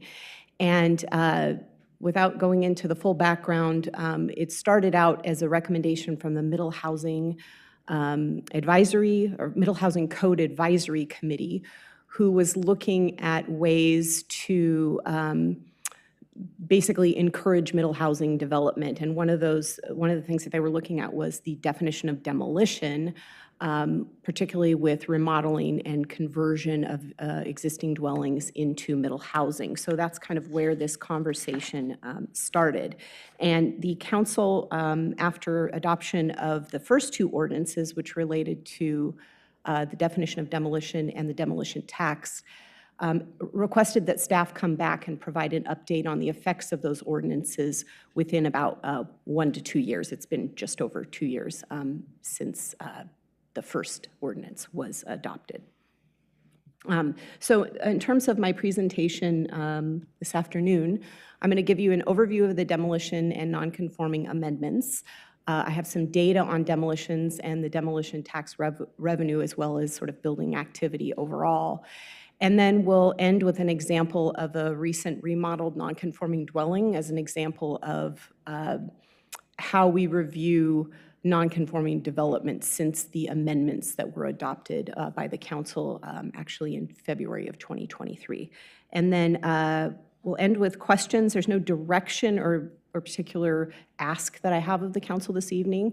But in the questions portion, I do have other staff available here that are here to assist me in answering questions, including our building official, Brian Don, and Jessica Mori-Collins, who is our senior development specialist. She reviews all of our building plans for compliance with zoning code. And then Director Anderholm is also here if you have any questions about the parks maintenance as it relates to the demolition tax. So we'll start with demolition. Prior to the change in the definition of demolition, demolition was defined as basically the removal of all exterior walls or the entire foundation. And I'm not going to read the entire old definition here. But essentially, if you remove the entire structure or all of the walls or all of the foundation, then that would qualify as a demolition. And as you can see in this picture, and this is a project that actually occurred in Lake Oswego, this particular applicant retained a small wall in the back. It also happened to be a non-conforming wall. And because they did that, they did not qualify as a demolition. And it was kind of a loophole, right? The advantages of doing this is that it avoids the requirement to provide a notice of demolition, which is a code requirement that we have. It's a courtesy notice, but essentially you have to provide a 14-day notice. It's mailed to the abutting property owners, and they also have to post at the site. So if you don't demolish, you don't have to do the notice. It also avoids payment of the demolition tax, which is a $15,000 tax that's been in effect since, I believe, 2019. And then the other advantage is that if the portion that is remaining is non-conforming, then they can retain that non-conforming portion and then essentially build a brand new dwelling, but still take advantage of non-conformities of that existing dwelling. And in this case, the non-conforming it's quite often it's usually setbacks, and that's what the case here is in this photographic example. So in June 2022, the council adopted ordinance, or it became effective, Ordinance 2984, that revised the definition of demolition. And so that revision basically required the applicant to retain more of the structure in order to avoid being classified as a demolition. So they would have to retain at least 50% of the total surface area of exterior walls or the perimeter foundation in order to avoid being classified as a demolition. There was also a definition that was added to exterior wall just to make it more predictable and clear to the applicant what the threshold is, as well as easier for staff to administer. So this new definition addressed the issue of circumventing the demolition notice and tax, so you'd have to leave up much more of the dwelling in order to not qualify as a demolition to avoid those. It also provided a very clear threshold between what is considered a demolition versus a remodel. And this was a particular issue with neighborhood folks who were saying, why are we calling these remodels when they're leaving up one wall of a dwelling and essentially it looks nothing like what was there before? It's essentially a brand new dwelling for all practical purposes. And together with this change in definition, along with amendments that were made later to our nonconforming standards, the idea was to help encourage the preservation of existing housing stock, and again, by requiring a more substantial portion of the dwelling to be retained. Another idea that was discussed during this revision of definition was whether or not we should be looking at the total floor area that's added when someone demolishes a dwelling, and when whatever they put back, should that be a consideration in the definition of demolition? Ultimately, it was decided not to, but that actually was addressed later in the nonconforming standards, which I'll talk about in a bit. So at that hearing, as I mentioned, council had directed staff to come back to the council in 2 years in order to evaluate the effects of the change of the definition to demolition. And the concerns that were discussed at the hearing were whether the 50% was the right threshold, whether the roof area should be counted, whether the amount of floor area added should be counted, as I just mentioned. And they also discussed the need to avoid complicated calculations in order to assure predictability for the applicant and ease of administration by staff. I do want to note that at that time, there were on average about 30 demolition permits per year, and another question that came up was, would the change in definition increase the number of demolition permits overall? Because if more people have to, that are now leaving up one wall now qualifies as demolition, we would expect to see an increase in the demolition permits. So the next issue that the council tackled was the demolition tax. And the demolition tax was originally adopted in 2019, and there was a 3-year sunset provision at that time, so it would have expired if not renewed in January of 2023. It's a $15,000 tax that applies to demolitions of single-family homes and duplexes. There's also, at that time, a $5,000 reduction for dwellings that are manually deconstructed instead of demolished. The main purpose of the tax was to raise approximately $400,000 annually for parks maintenance. I do want to note that demolition of structures that are removed specifically for the development of affordable housing are exempt from the tax. And the deconstruction incentive, was adopted to further the city's sustainability goals. So there was a sustainability component to this as well, in order to encourage the reuse of building materials instead of disposal into landfill or recycling. I don't think it was a very effective incentive at that time, because until the demo tax provisions were changed in 2022, only 2 dwellings took advantage of that. So wasn't a huge incentive. So in December of 2022 is when Ordinance 2916 went into effect, and that was changes to the demolition tax amendments and included removal of a sunset clause. So now that is a permanent tax. Well, I mean, unless the council changes it, but there's no sunset clause anymore. And that hopefully provides a long-term revenue source for maintaining parks, properties, and facilities. It replaced the existing tax reduction for manual deconstruction with a full tax exemption. So instead of just a $5,000 reduction, it's a full tax exemption if a project manually deconstructs a dwelling, and there's a whole process they have to follow, has to be done by a certified deconstruction contractor, et cetera, that we verify. They get the full tax deduction. And then as part of that, there was a mandate for deconstruction of all dwellings that were built in 1940 or earlier. And again, to further the city's sustainability goals by reusing valuable building materials that are no longer produced. The concerns at that time expressed by the council and why they asked staff to come back is that the council was concerned about the impact on the tax revenue, demolition tax revenue, by now not only mandating deconstruction for dwellings, but providing a full tax exemption. So the concern was, what impact will that have on the demolition tax revenue? So hence why you asked staff to come back and report on that. At that time, it would have been a year. It's been a little bit more than a year, but here we are reporting on it now.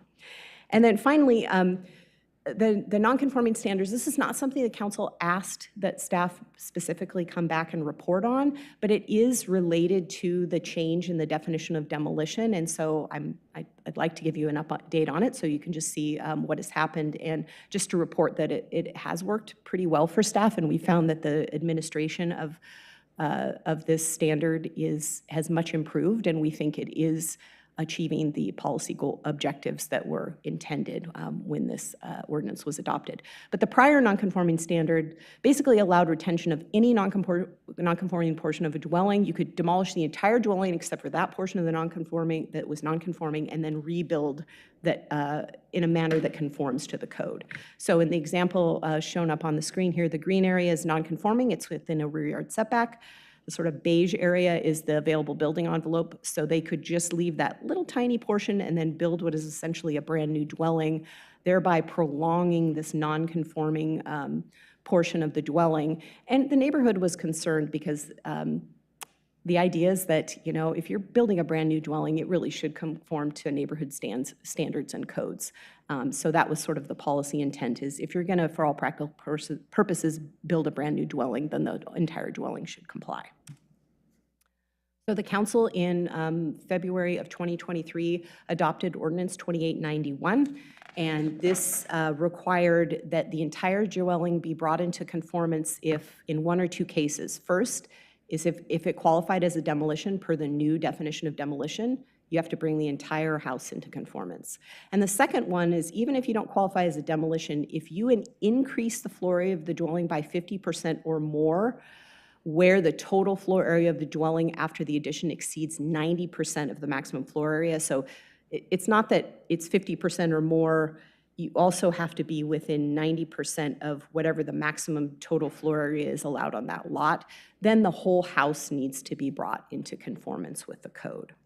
Another change that was made was allowing an exception for folks to maintain a nonconformity if the applicant saves a native tree that's 30 inches in diameter or greater within the building envelope. And this just provides an option and flexibility.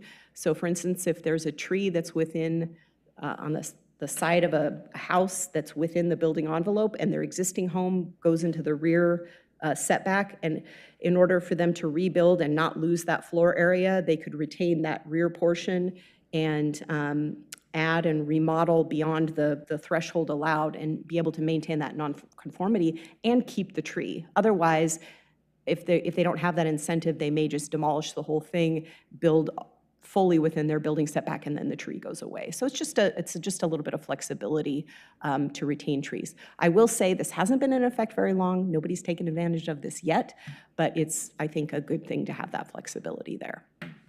And then what also happened in this ordinance is we codified submittal requirements for the applicant if they propose to retain non-conforming portions of a dwelling. Before, it was a real pain for staff because if you can just leave up one wall, we often didn't have existing plans, or it was very difficult to determine which portion was non-conforming, which wasn't, what was staying, what was going. So these submittal requirements really make it clear what the applicant needs to submit for us to review those plans. And again, I'll show you an example here in a minute of a dwelling that was remodeled and the kind of process that we go through to review these. Okay, so now let's jump into the data. So I want to start off by saying that building activity is down since 2022, which is probably not a surprise to anyone. The market conditions have not been great. We've had high interest rates, we've had supply chain issues, difficulty in hiring, particularly in the construction industry. This has all been happening for a number of years. A lot of these impacts are delayed, so things that are in the pipeline will kind of go through and you won't feel or see the impacts of these market conditions until later on, which is essentially what we've seen here. And I will note that the numbers for 2024 look dramatic, and it's a little bit misleading because the data that I'm reporting here in terms of the number of new single-family permits that we've issued and single-family remodel permits that we've issued since 2020. The 2024 data are through the end of August, so we still have 4 months left in the year. And there are about 38 remodel permit applications that are still pending, as well as 53 new single-family applications that are still pending right now. Many of those will be issued in the next few months, and so I do expect those numbers to go up. I do not expect all of those permits to be issued in the next few months because the way that building permits work is that somebody will turn in plans, we will get back to them with corrections, and then the ball is in their court to return those corrections to us before we issue the permit. Sometimes we don't hear from an applicant for 6 months, 8 months, 3, I mean, it really varies. So a lot of times they can sit there in the pipeline while we're waiting for information. So it may be that some permits that were applied for in this year won't be issued until next year. But I just want to point that out because the numbers, I know in 2024 look pretty bleak according to this chart. But due to the sort of downturn in building permit activity, it's really hard to evaluate what, if any, effects the change in the definition of demolition had on the overall number of demolition permits. I mean, as would be expected, because building activity is down, demolition permits are down. So that's not a surprise to any of us, I don't think. But it's really difficult for us to say, well, what did the definition of did that change really have any impact on the number of demolition permits? I don't know. I can't tell you that definitively. What I can tell you definitively is that the change in policy for deconstruction had a very a very clear impact in that, you know, before 2022 we only had 2 deconstruction. Now we have 17 in the 2 years since that policy change happened, where we mandated deconstruction for homes built before 1940, and also had the full exemption, tax exemption for the full 15,000. So that is very clear. Staff At the time you were considering that deconstruction exemption, did note that about a third of all demolition permits are for homes that were built before 1940. So we expected that decline to happen. That's not a surprise. But the thought at that time was that that loss in sort of the demolition permit revenue might be made up for an increase in the number of demolition permits from the change in definition. But again, we don't know what those changes are. Can I ask a question, or do you want me to wait? Can I ask a question? Do we know of the deconstruction, how many were 1940 and earlier? So did we get, Yeah. I mean, is that the only reason why they're choosing deconstruction, because they have to, or? I believe so. I think the vast majority of those are required because they were built before 1940. So in looking at the impact on demolition tax revenue, again, between 2020 and August 31st, 2024, there has been a decrease in the demolition tax revenue as there's been a decrease in the building permit activity. And what it shows is that the policy change at the end of 2022 that fully exempted dwellings that are deconstructed from the tax, as well as making deconstruction mandatory, has reduced the tax revenue by about a third. So just the prediction was a pretty good one. I will note that even though the revenue is down overall, if you look at the average over the last 5 years, it averages out to about $391,000 per year. We would expect fluctuations from year to year. So it's just short of what the target was of $400,000. What I would suggest, and staff will plan on doing unless directed otherwise by the council, is to return in 2 years from now and provide a report on the same information. And if we find that the demolition tax revenue is still not living up to expectations, then the council could consider policy changes at that time if you choose to. So unless, again, directed otherwise, I will plan to return in 2026. It's already on my calendar. All right, I'm going to end. This is the last item I want to talk about. Again, back to the nonconforming development side of things. When we made changes to the nonconforming standards, which said, established a threshold that if you have nonconforming portions of a dwelling, at some point we want you to bring the whole thing into conformance. This example, and I'm trying not to give away where this is, I don't want to have any identifying information, but in this particular example, this dwelling is nonconforming. The nonconforming portions are shown in this hatching area here.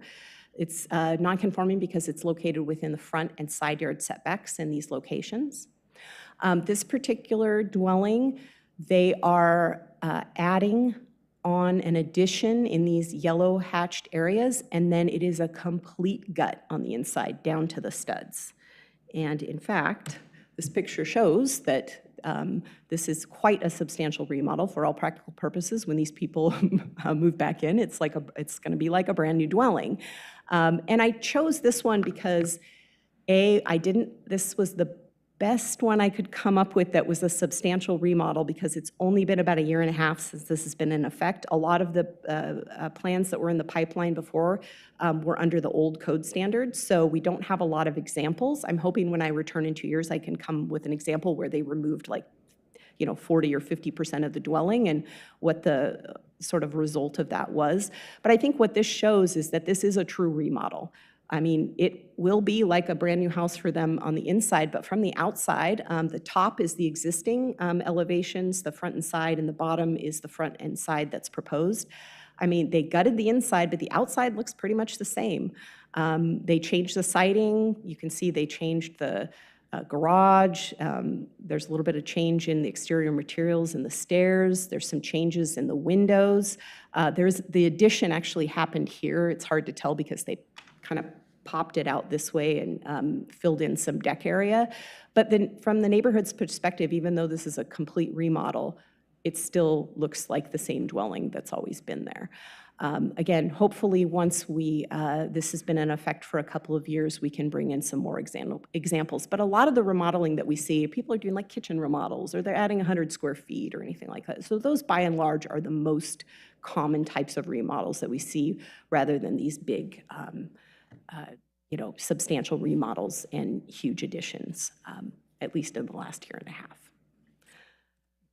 So that ends my presentation and report back. I'm happy to answer any questions, and as I mentioned before, I have other staff here to assist if you have more technical questions as well. Thank you so much for the good report, Councilor Burdick. Do we know how much material has actually kind of been saved through the deconstruction? I mean, do the companies have to report back any of that information, or how much was recycled?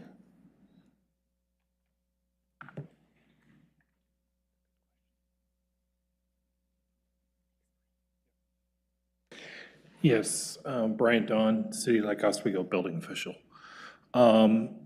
So when they do a deconstruction permit, we have them do a pre-deconstruction report, make sure it's a proper licensed contractor to do the deconstruction and trained contractor.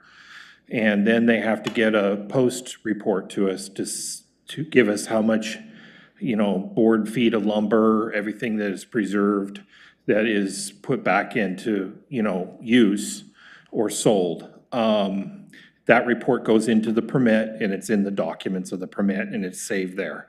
I have not compiled that information, but we certainly could provide that in the future if that is needed. Thank you. I just think it would be very interesting to kind of know the environmental impact that we're kind of having from a sustainability perspective. A lot of it is, lumber, flooring, things like that. When you get into the energy stuff like windows, there have to be a certain rated, so you can't use it in new construction. Sure. So some of that may be going into a greenhouse or something else that they could use it for, but other than that, they try to save all that. And then they still deconstruct the homes, and sometimes they hardly get any materials out of them. Sure. Sometimes that happens too. Thank you. Yep. Thank you. Councilor Willis. A couple of questions. That was one of my questions. Thank you, Councilor Burdick. To the Director of Parks and Recreation, I'm going to make him walk up the aisle. No, I just...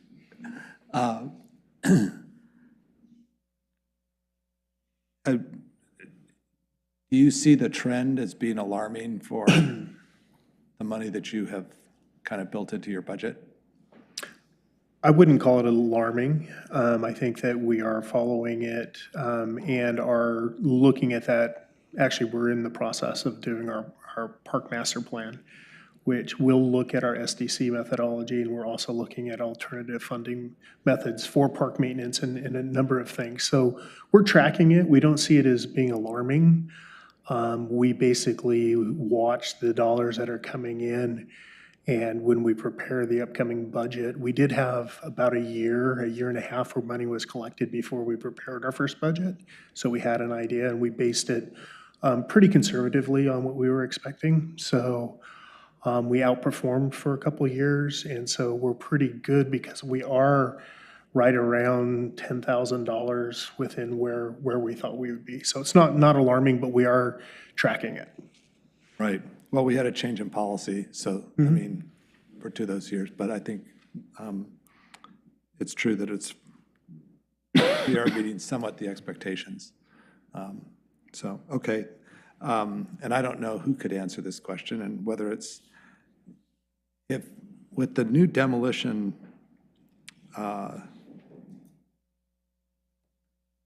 definition, I mean, some people used to just have half their doorway up and they would call it a remodel when it was a complete change. Now that we say it's 50%, they actually have to do the whole demolition of the house, right? I mean, they're taking it down. Do we know from an assessed value standpoint if the new demolition definition of 50% has actually, does the county treat the project differently if it's a 50% demolition versus before they used to just say it was a remodel. And this used to be kind of a methodology where people would do a remodel and then the assessor would just come in and say that it's not a full house.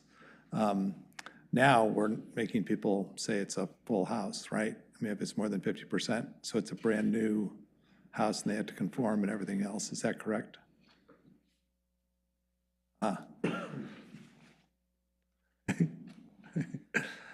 So the tax assessor actually requests and gets online and looks at the plans that people are submitting and bases their valuation of what's being done there.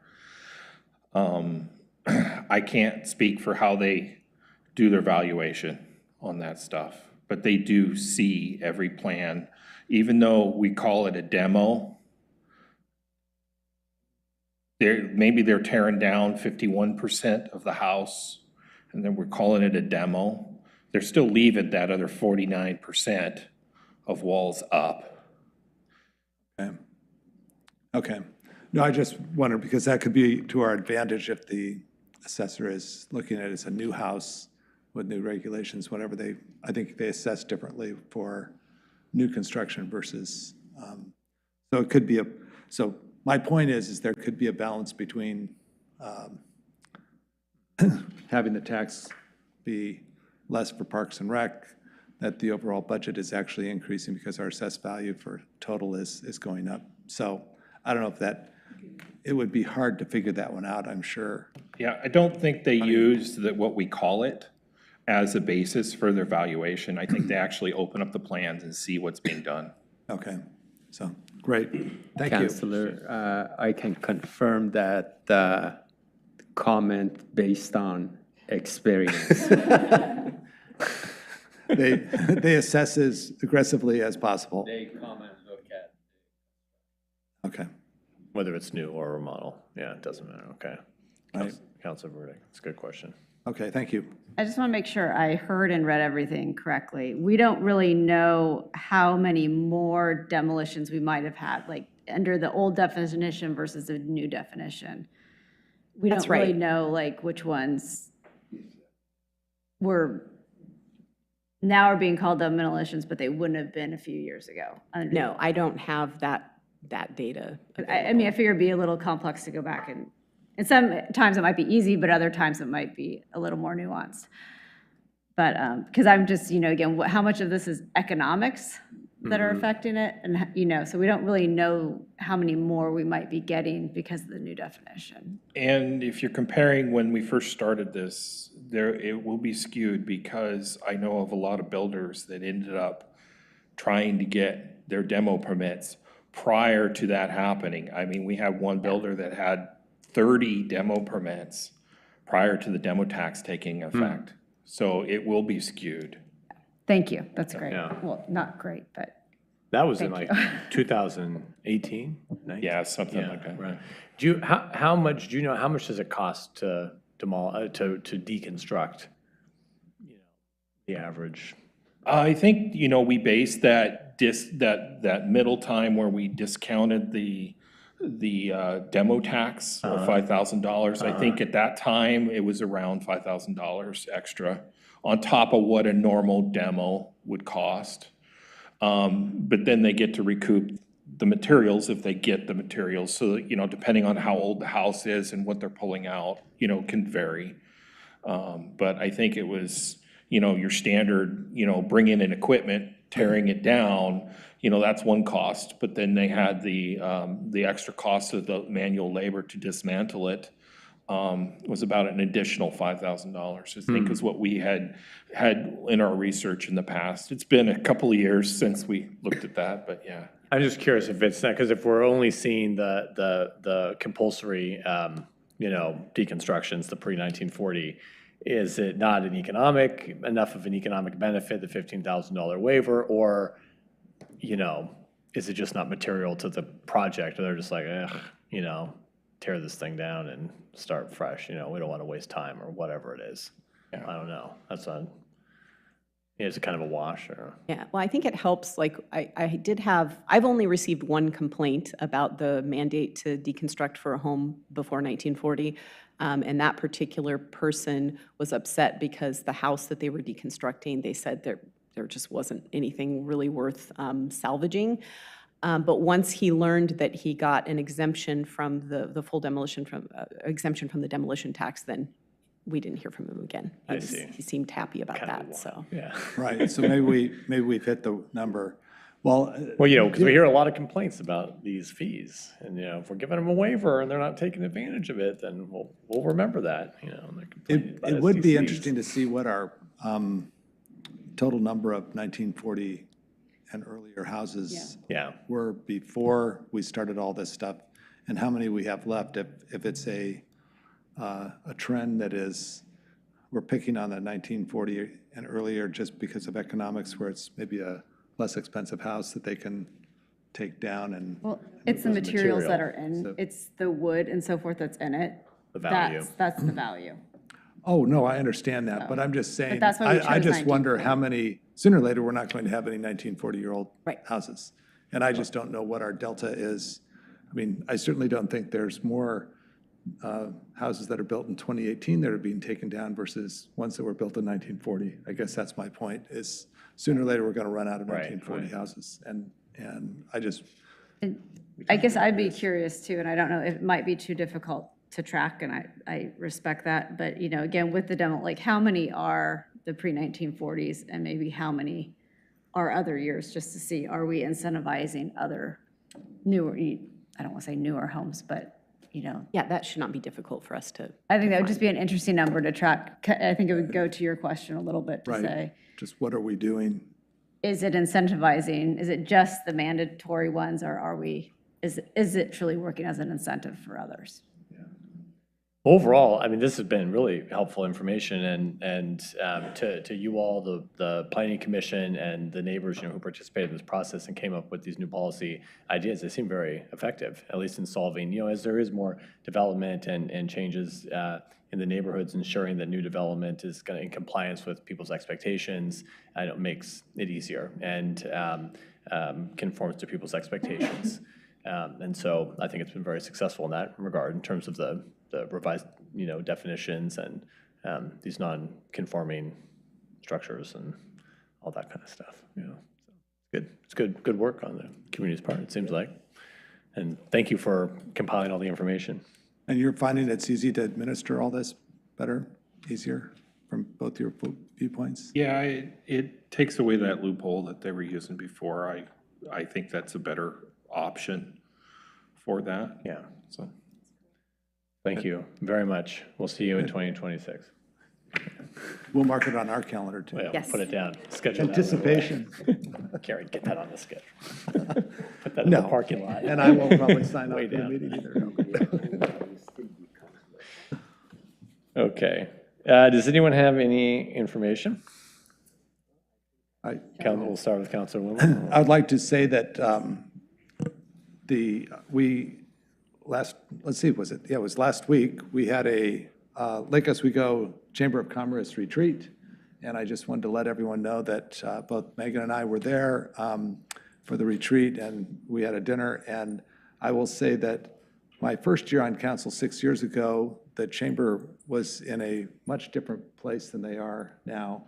It was very difficult circumstances 6 years ago, and I know most of my colleagues have been intertwined with the chamber on the different yearly assignments. It has great mojo going on, I would say, and they're financially stable. They're super energetic and moving forward and building things instead of trying to figure out how to survive. And that's a huge cultural shift. More importantly, I think they will become and have been a wonderful resource and ally of the city in order to make a number of the events and projects and information and so on that we need as a city to help support our business community and the businesses that are here in Lake Oswego. And I feel that the stronger the relationship that we have with them and the more we support each other, the better the community will be. And I think that was, I don't know, Megan, you can chime in. I think that's probably the mindset that they have, and they're really excited about the future. So anyway, it was a good day to spend at the Stafford with white bread sandwiches for lunch. See the future. Yeah. You can see the future of all of us. Thank you, Councilman. Thanks for attending that. Thanks, Ms. Phelan, for your attendance as well. That's great. Councilor Burdick. I just wanted to do a shout out to the city. Great sustainability fair. It was a lot of fun. The shake. The emergency preparedness. Sorry about that. Was just a great fair. It was really well done. So I wanted to thank everyone who helped make that a success. And also the cultural exchange. Yes. Did I get that right? Yes. Okay. We're going on a few hours, but that was a lot of fun, and I know a number of us showed up at different times throughout the day, but that was a lot of fun. So just want to thank all the vendors who participated, all the musicians, city staff, everybody. That was just a really fabulous time. So two amazing events. I'm sure staff was a little tired, so, but I think it was a success, so thank you. Okay. Thanks, Councilor Burdick. Councilor Burdick? Yeah, no, cultural exchange was great. I came a little bit later. A lot of vendors, though. I was shocked by that. So many food vendors and stuff. So, yeah, I liked it. Parks is really a great place, except that they reduce 15 minutes, 30 minutes to my game now every Sunday. I know, I understand. Should I talk to the school district? No. Yeah, okay, yeah. So we play 30 minutes, but I play another league in Portland, 90 minutes, so it's good. Yeah, so yeah, that's, so yeah, but on the 7th, the mayor and I, we went to the retreat for the YLC. I think everybody who's going to DC should do that thing. It was the best team building. We succeeded in doing things we failed to do 4 years ago. Yes. It was charity, all Jamie, Joe, and we all failed. But this time, the kids did it with us. We were like walking on tightrope. And I did the jump, even though they destroyed me. But so it was, I just want to tell you that the YLC, it's a very dynamic group, and I think they will do great things. And honestly, Quinn is an amazing staff member, I think. Yeah, I'm very proud to work with him, and he relates, well with the kids. He's an amazing person that every time you see him, you should tell him great work, honestly, yeah. So Well, he's being so responsive to the feedback from the students in prior years, and it's really helping the program to continue to improve and meet the needs of the students that are doing it. So similar format to the past years, but they just make little tweaks each year. The kids are very interested in advocacy and policy work, so they're finding ways for the kids to get to do those things while also continuing to learn the ins and outs of city operation. And we have a 4-hour retreat with the city manager coming up all weekend. Yeah, well, not all weekend, just one Saturday afternoon. I was going to actually add that is that with the Youth Leadership Council, we're going to do a mini goal-setting retreat. And I anticipate that the hardest part for them is going to be the hardest part is the same as you, which is how do I get you to recognize there's just only so many things you can put on your list. At some point, your time is your budget. While I have the microphone, I'm going to be at the International City County Managers Association Conference in Pittsburgh, Pennsylvania. I love Pittsburgh. I really do. City of Bridges is one of my favorite places, partly because of the restoration from when I was a kid, and it was a horrible place, and now how amazing it is. From Friday through Wednesday, Megan will be the pro tem. Please be nice to Megan. Don't ask her anything you would be afraid to ask of me. Please. Anyway. Have a safe travels. Yeah, thank you.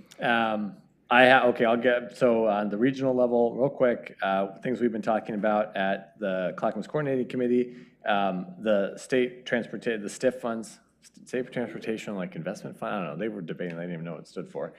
Transit, yes, it's the transit money. So, you know, I've talked about this is the payroll tax, is the employee paid payroll tax, and it's going to small transit providers, typically outside of the TriMet service area. TriMet only serves, you know, a certain area. And there's needs outside of it, obviously throughout most of the state, of course, is outside the TriMet transit area, but even within our metro area.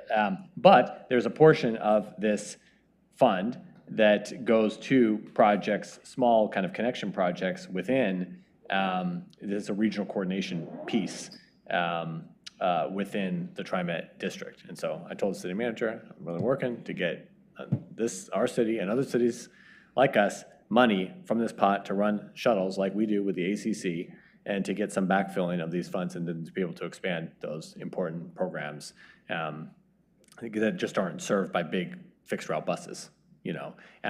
TriMet did open, we had a ribbon cutting celebrating the new line 153, which is running from Westland down Stafford to the transit center down here, which is great.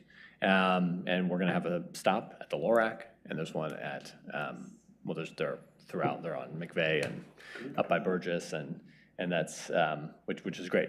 And TriMet, we really appreciate their cooperation on this front, just working to find different ways to fund the small kind of transit projects that these needs we have locally. Different than the tax? No, it's just a tax. Well, this is there's the TriMet tax, the employer paid, and that's funding, you know, like their operation. And then this is the employee tax. This is every employee in the state is paying this, and it's called the STIF. And it's supposed to fund other. Yes, I know, but they want to and they want to raise it. So I know. Got to have issues with that. Okay. At JPAC, you know, they're going through this regional flexible funds allocation process. They have some bonds that have been paid off. They're coming up now, so they have about $150-ish million that they can allocate to kind of big projects. So again, but that's like a tiny amount of money. I mean, they just got a federal grant for $450 million just to reconnect. This is with the working with the Albina Vision Trust up in, you know, Northeast Portland. They're connecting to connect the neighborhood over the I-5. That's the cap over the freeway. Now they haven't decided what they're going to do with the actual freeway. They got the money for the cap. So 150. I mean, it's kind of small potatoes type projects, but they're doing some transit projects, and they're really looking to allocate the money somewhat equitably between the three counties. You know, so like a project in Washington County, a project in Multnomah County, and a project in Clackamas County. So we're going through that process. Now, then there's a even smaller pot of money for local projects. I feel like this is the budget committee when the city manager would give us $1,000 to fight over, and we'd spend, you know, 2 days doing it. It's kind of like that. Everyone fights over these tiny projects.